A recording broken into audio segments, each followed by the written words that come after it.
Sir, ma'am, no, ang dami ninyong mga alaga dito, no? At at the same time, nakita natin may 1 week old, 2 weeks old, and yung 2 months na. So, ngayon, ano naman po yung gusto ninyong i-share sa ating mga ka-video, at the same time, advice sa mga gustong magsimula ng ganitong klase po ng business. Si Ma'am Mary muna. O sige, Okay. Ma'am Mary, ikaw.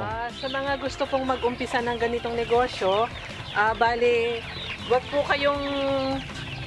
kayong matatakot na mag-umpisa kahit sa maliit na puhunan lang dahil sabi nga po ni Dr.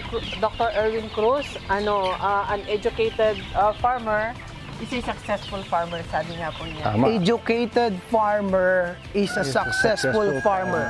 Opo. Wow, ganda nun Pagtsaga, lahat yan. Saka yung passion niya, palagi sinasabi ko sa kayo.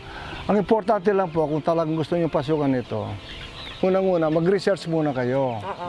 Diba? Yung social media, malawak, maraming information yan. Kaya lang, you have to choose and pick kung sino ang legitimate.